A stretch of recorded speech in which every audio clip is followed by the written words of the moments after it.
A 4-year-old boy is tonight lucky to be alive after he was struck down by a maxi cab in the city's south. He was riding a bike with his dad when the taxi driver turned a corner, trapping him under the vehicle.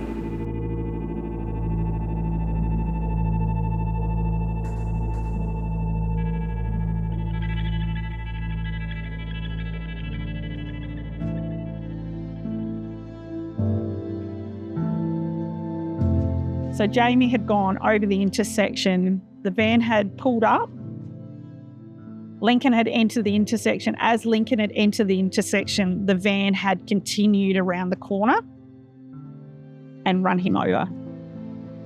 We were riding home and I was crossing the street when my dad said it was okay, and then the van came through and it hit me and it was noisy and heavy.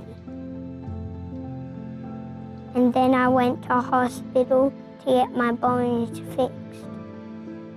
And they took good care of me. All he kept saying was, "Ouchie, mummy, ouchie." And I wanted him in my arms. I wanted to cuddle him. I wanted to make him feel better, but I knew I couldn't pick him up. I knew he had to stay down, and I just kept saying, "It's going to be okay, buddy, you're going to be okay." But we had no idea. I had no idea what injuries he had. All I could see was my little boy covered in blood. So Lincoln was really lucky in this situation. So he actually had a fractured clavicle, which is your collarbone here.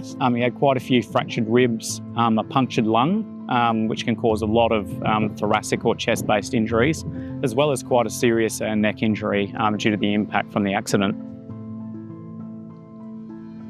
When the crash happened, everything in my body was hurting.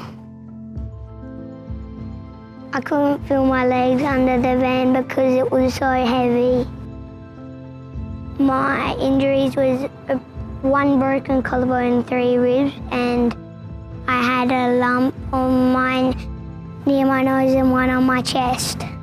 And I had to have a neck brace. His head and his body was pinned below the tyre of the vehicle.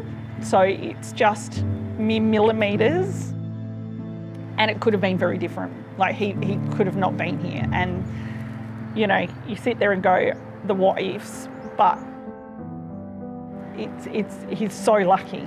You know, I think something was looking out for him that day.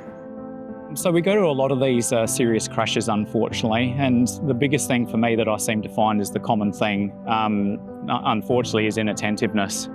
So we see a lot of people that are on their phones still, even in their earpieces, they're engaging in different things and not focusing on the road.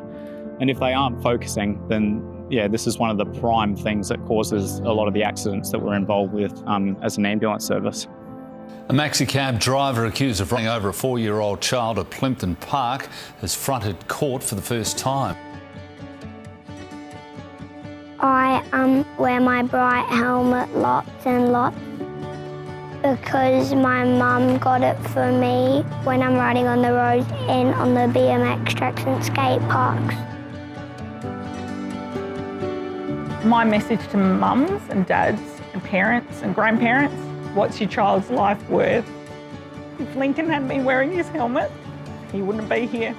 So get your kids decent helmets. Make sure they're fitted, make sure they're wearing them and done up properly. And if you can, buy a bright coloured helmet. To be honest with you, I don't think helmet makers should even be able to make black helmets or pale grey helmets or army green helmets. You know, you want to be seen. You know, you want people to notice you. So the take-home message from us for members of the public is abide by the rules. Again, for cyclists to ride in their lanes, wear nice bright clothing as well as bright and protective gear, and just be respectful for everybody that's on the road.